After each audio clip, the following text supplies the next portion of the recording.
this was a well-planned idea. One of the reasons why I know it's a well-planned idea, because I think there probably was some experimenting in, in other countries that when you put masks on people, it does a particular thing. And one of the things I maybe don't know if the evil forces that be understood, that it also was going to pin citizen versus citizen.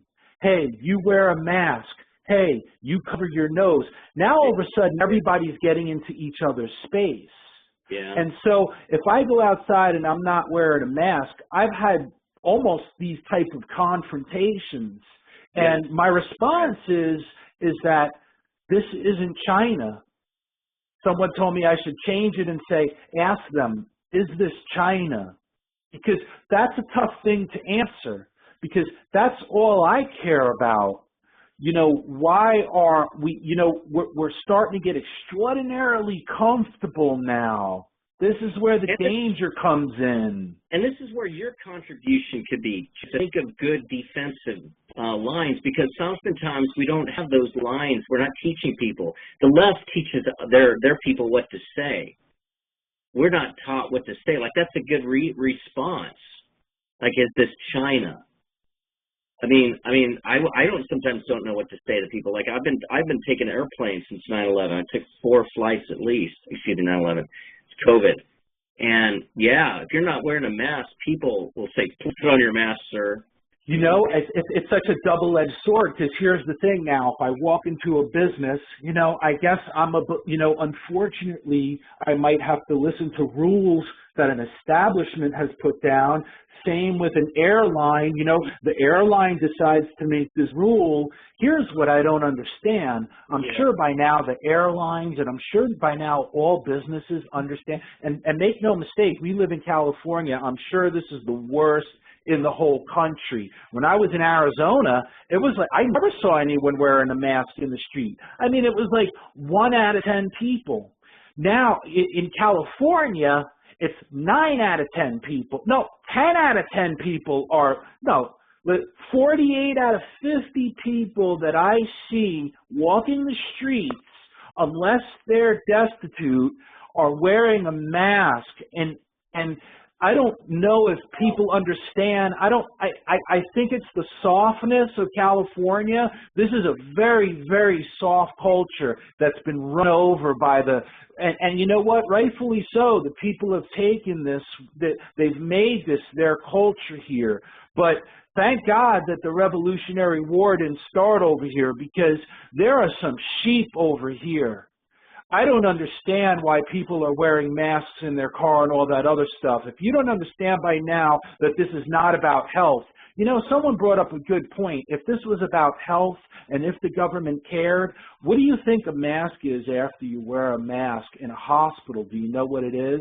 It's called a biohazardous material, okay?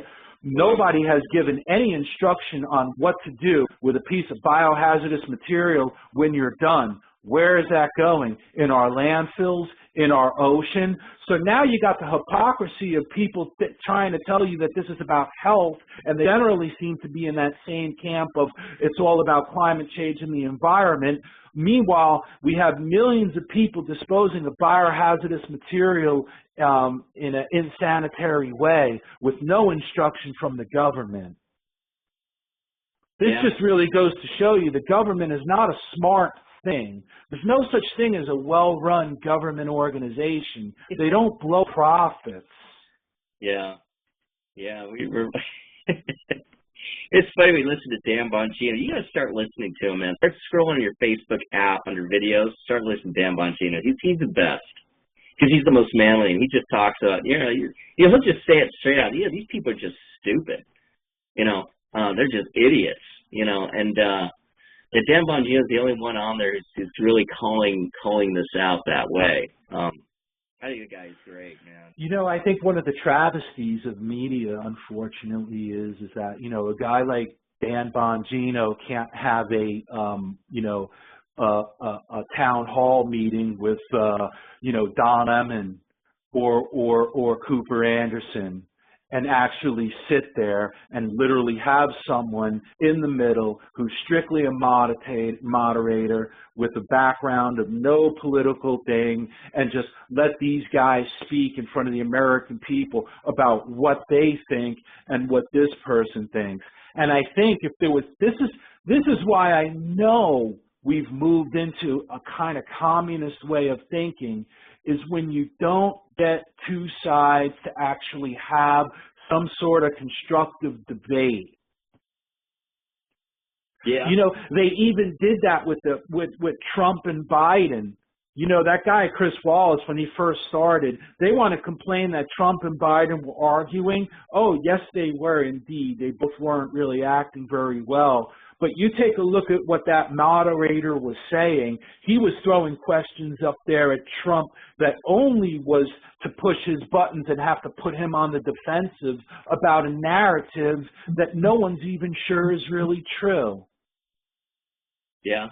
In other words, we never get to see really constructive debates on anything. Have you seen any debate, have you seen any public forum that showed a scientist from the camp that says lockdowns and masks aren't a good idea from society, and a guy like Dr. Fauci that two masks are on? Why aren't people bringing up any of the evidence, like a tribunal, to try to prove their case so that people could start making a constructive decision on themselves?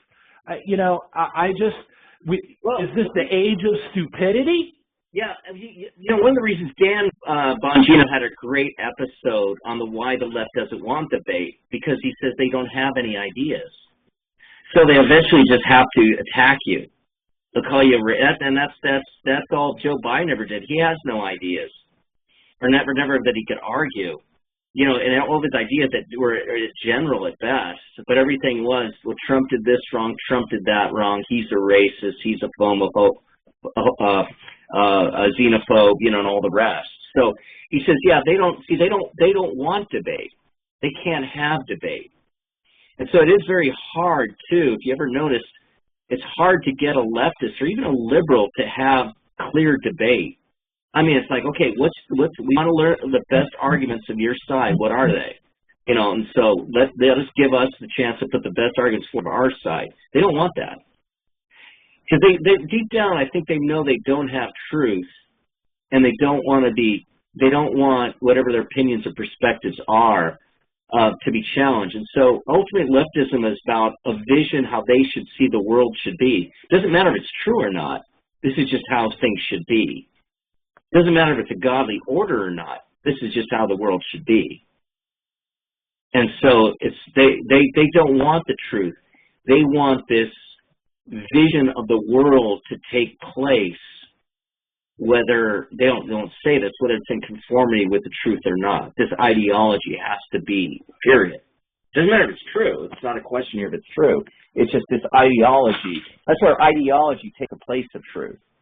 Ideology is like a truth. It is what is to be upheld, right? Now, you gotta listen to Dan Bongino, man. He gets into some of these things and gets to the heart of matters. I'm so impressed with that guy. Mm-hmm. And I only listen to him on the Facebook app because I can scroll it. You know, I don't listen to podcasts. I can't do that. So I listen to these. By podcasts, I mean their full 40, 50 hour minute shows. Actually, I think it's a mortal sin too. I don't know. It's just a waste of time. But anyways, I listen to like the clips that they extract, and they're still playing on Facebook because Facebook makes a lot of money off of it. That's the only reason he's still on there. So, but I scroll on the Facebook videos where they just, you know, take the 8-minute clip or 10-minute clip. Yeah, listen to Dan Bongino. You'd love him, Joe. He's up your alley totally. He speaks like a man like you. He's the only guy out there worth listening to, in my opinion. In terms of, you know what? I mean, he's exactly my age. He went to Catholic high school the way I did. You know, I mean, yeah, it doesn't surprise me. You know, generally same neighborhoods. Yeah, you probably have the same mutual friends. You probably don't even know it. Yeah, we might have played their team in basketball, but a lot of what people say and how they feel and all this stuff really comes from how they were raised and what their environment was like as a young person. Mm-hmm. And so one of the things I'm hearing, and it makes a lot of sense that we're so scared about, is this, you know, this new generation and the, you know, millennials and even maybe before millennials, they're living in this time, and this is all of a sudden becoming so normal. I'll tell you something, when I see a couple of teenage boys, I saw this yesterday, I was getting some food outside, and, you know, I don't wear a mask outside. I really don't care what anybody says. They had their masks on, and they were walking up to get their food, and they were dragging their feet, and they looked so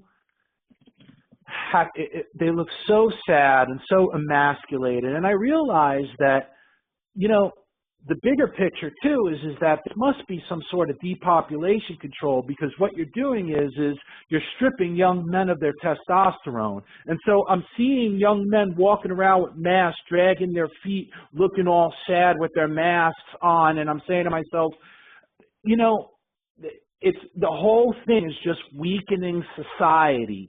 And so you're going to get much less people fighting back. Now it takes like a new energy to fight back. And we actually need to get ourselves pumped up for trying to talk about the truth. Yeah. They knew we were going to fight about this. They knew we were going to fight about the masks, the opening schools. You know, I want to believe, but the mainstream media is never going to tell us. I want to believe that our thought process and some of the things we're talking about here is starting to creep more into some of the people that didn't feel this way 6 months ago. This was just about saving people and preserving people. Because, I mean, also, look at the job market. What are these young men going to come into? Young men and women now. You know, women are, you know, obviously we know how strong they are in the workforce now. You know, these teenagers and these 20-somethings, they're not going to want to start families anytime soon. I mean, you take a look at the California real estate market, especially out over here. It's off the charts. Yeah. You know, you have to be a rich person today to own a home. Yeah. Yeah, I mean, it's hitting me where my friends are leaving. The people I know at church, they're just leaving. I mean, one of the reasons that, like, the older people are leaving, the people I know, because their kids can't make it here, so they're leaving. It's weird. Like at the abortion clinic, you have the conservative people out there holding signs with me and praying. They're leaving because their kids have to leave, and they're joining them, whether it's Texas or Florida or whatever. If you can't afford to live, if you can't provide for a family, it's like all bets are off. All bets are off. Yeah, That's why we vote presidents when the number one barometer has always been the economy. Yeah. Gosh, and it kind of has to be, Phil, because all of these things that you want to solve through men's work, they can't be solved if everyone's poor. They can't be solved if you got a guy out there making $15 an hour trying to rent an apartment here in California, then maybe getting a girlfriend, then maybe thinking getting married. I forget, there's one conservative that, why you say that's true, while it's what would you say is true, it's like an underlying, like, needful cause. It's like we all need to eat, but food isn't the most important thing. Of course, if you don't have food, then you die. So, yeah, if you don't have food, but food is not the most important thing.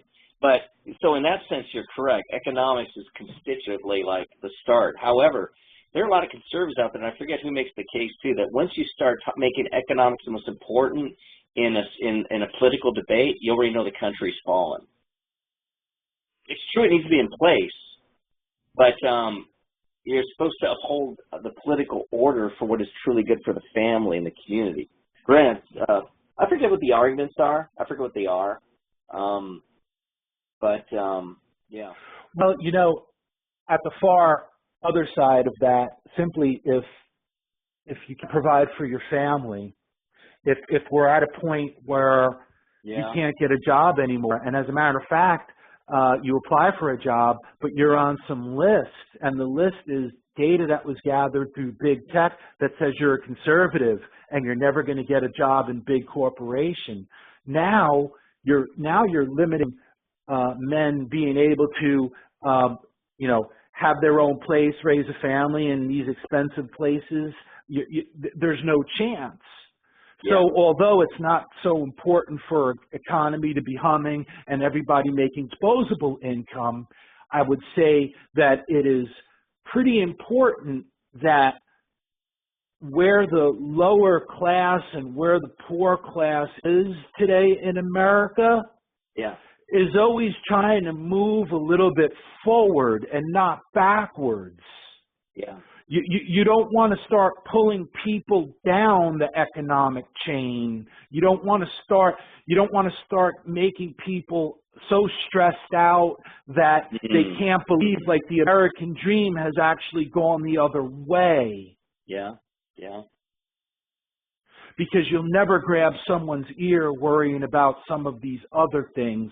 In other words, a nation needs prosperity. Yeah. But it has to be honest prosperity. I think what we're seeing so many richer people, especially politicians. I think that's been exposed now that if they could swing a deal with China, if they could buy $10 million worth of masks and only need to give China 8 million of that, move a few numbers around, that's what we're going to do. Yeah. If we have people like that leading, and we know we do, and it's run out of control, maybe it's always been out of control, but we had a businessman show us what happened a little bit. We have to believe that must somehow be true. And whether we believe it's true or not, we need to get more involved in opening our mouths and voices, because if we let government run everything, if government's going to tell us what's a healthy move, you think to myself, Phil, I put on a few pounds here. I can't even go to the gym and lift weights, okay? Yeah. I can't even stretch my muscles, all in the name of health. That's not right. My health is not improving because of this, and a lot of people need this. You've said it many times. You need to stretch your muscles. Yeah. Yeah. But this is a golden plan. You weaken the man as much as you could. He can't go to the gym. He can't exercise. He can't wrestle or do karate. Okay? He has to wear a mask on. He can't pursue a woman. What is he going to say to a woman with a mask on? Hey, it's hard to tell a girl, hey, you look beautiful today when she has a mask. It's hard enough without the mask. Yeah. Yeah. What are guys supposed to do? I never thought of it that way. That's kind of brilliant. Yeah. Why? You haven't seen a girl store with a mask on and she looked lovely, everything was done and she had a mask? Wouldn't you have liked to smile and say hello to her? Yeah. Right. Wouldn't a single man want to do that? Yeah. So now you're reducing the population. There's going to be less babies. Yeah. In one way, it kind of is like, yeah, you know what? Abortion really is bad at this point, simply because, not as many people are going to be making babies. Yeah, that's right. If they can't get together. And to think of the havoc it's going to have on these young men when they're not exercising, therefore their testosterone levels are going to go down. Absolutely. So, we have feckless kids now in their 20s. Imagine the kids in their teens now, how feckless they're going to be when they reach their 20s. Absolutely. They went through their high school years without doing any sports. Yeah. As I would often say, notice, and this is one of the most scary things, and this really hurts me to say in men's conferences. I've only said it maybe once or twice. Notice how the majority of boys in their 20s have narrower shoulders than their mothers. You told me that, and I would never saw that, but you're absolutely right. And that's a painful thing to say. I get no pleasure out of saying that whatsoever. And I'll tell you what I think what that's a result of, sitting in front of that computer gaming through their teenage years. Sure. Your shoulders fold up in front of you. Yeah. Well, I sent you a good quote that I think you'll appreciate getting this conversation by George Washington. Few men have virtue to withstand the highest bidder. I'm gonna have to do a little interpreting of that. I mean, I'm a huge it's George like Washington. you're a congressional, guy, and the Chinese are influencing you to have this certain policy. It doesn't seem that bad, and they figure out how to get 2 million to you. What are you going to do, Joe? Right. The average guy would kind of say, well, the policy isn't that bad, and maybe the business might be good. And 2 million? Wow. Right. That's why it says few men have virtue to withstand the highest bidder. It's true. I mean, we all don't, but when it push comes to shove, as they say, and when the rubber meets the road, $2 million? Really? $2 million? People do a lot of things for $2 million. We'll overlook a lot of stuff. And money has, and you could tell me this better than I can tell you, money has a way of blinding people. It blinds people. That's why it's the root of all evil, because it has a certain blinding quality to it. When you know it's like people are, think the stimulus money is okay, or well, maybe that's not a good example. It's like, yeah, but you got $12,000 $1,200 last June, and the government had to spend $5,000 extra for that on pork, and now that's going to be given to your grandchildren, and that's going to exponentially increase through. They're going to have to pay that back through their taxes, and you won't. It's like, well, but I need the $1,200. It's hard to say no. Well, look what happened here in California. If we don't believe we're under a totalitarianism or communist-style government, okay, it's well known about this. The prisoners getting unemployment, stealing unemployment. I don't know, the numbers change. Yeah. They go from 400 million, they go to 800 million, then they go to $1 billion. $1 billion worth of money cannot be tracked here in the state. Wow. Meanwhile, they closed the program called Head Start for the single mothers that had no money, where they needed to send their kids to child care and the state paid for it. Excuse me, I believe that's a federal program. But in any case, it's a governmental program. Sure. So you're losing $1 billion from fraud, and we know it didn't go to all prisoners. There's no way prisoners can get that type of money. You need to have work for someone. You need to have paid into unemployment. There's all sorts of paperwork involved. It's such a silly thing to say. Any accountant completely understands that it's complete bunkum, because there's a lot of hoops that need to be jumped through for unemployment to work. And the proof of that is many people did not receive unemployment that actually had unemployment due. Okay? So we're just being run to the ground. And when politicians and everybody else know they're in trouble, when they know they're not going to get voted in again, and this happens in a lot of industries, especially business. I saw it happen in the jewelry industry. Guy was 90 years old, paid all his creditors all the time, got millions of dollars worth of jewelry in his store for many, many years. And the credit agencies always reported him, really good guy. Well, right in the end, he filled up his store one last time before retirement, sold all his stuff, flew to some island in the Caribbean, never to be seen again, and left all bills for the creditors. And that's what the politicians are going to do to us that are leaving. If there's no rule of law, they're embezzling money to the highest extent right now because they know their time is up. Let me go out with one last bang. Yeah. I got to get going, Phil. It was good talking to you. Yeah, good catching up with you. Stuff, Joe. We'll do it again, and good luck on that talk.